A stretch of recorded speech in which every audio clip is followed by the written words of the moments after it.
From WBON TV News. This is Pepsi Zero Sugar. Zero sugar, 0 calories, but max Pepsi taste. It's okay to get emotional. We know just how you feel.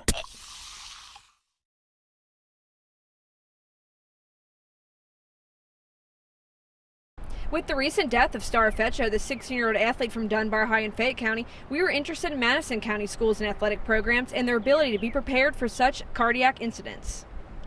We spoke to Director of Madison County EMS, Carlos Coyle, about the individual's ability to use these machines in order to save lives. Well, AEDs are an important link for community as far as out-of-hospital cardiac arrests are concerned. The American Heart Association certainly recommends their use and wants them in public areas where they're immediately and readily accessible by trained individuals. And the training is very easy to do as part of the CPR class that you do learn to use an AED.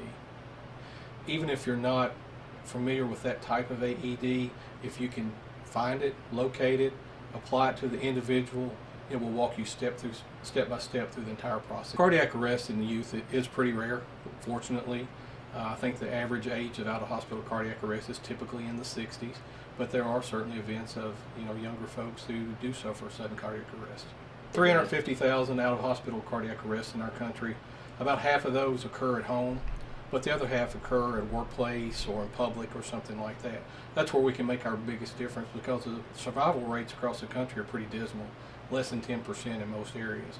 But if we can augment that with community CPR, bystander CPR, early recognition, early contact of 911, getting EMS en route, those numbers go up drastically there. Now, we're fortunate in our community that our 911 center has emergency medical dispatchers.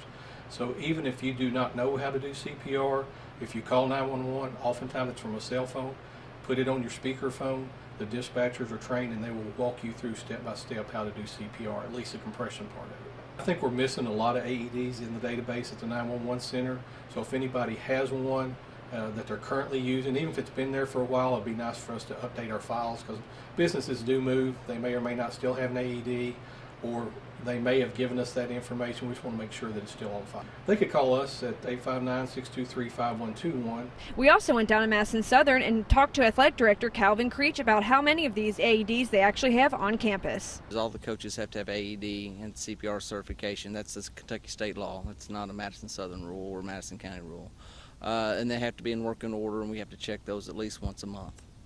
We have a person that we assign to check those once a month. They go around and have a sheet to make sure that the batteries are still charged and make sure that the red light isn't blinking instead of the green one. We have 3 AED machines, and just talked to an athletic trainer. We actually think one's going to get donated to us, so soon we should have 4. If we found a student that was unconscious, not breathing, couldn't detect a heartbeat, the AED machine, we would put those on there, and it actually tells you whether there is a heartbeat or not, and if it's not, then it kind of takes over from there and it will shock them if it needs to. All of our coaches have CPR and AED training. We have never had a situation. We want to keep it that way. Preparedness like this is vitally important, as the latest news in the death of Star Fetcho is that the lawyer for his estate reports that he was not given life-saving treatment with the defibrillator quickly enough because the AED had been removed from its place in the high school. For WBON TV here in Madison County, I'm Marissa Hempel.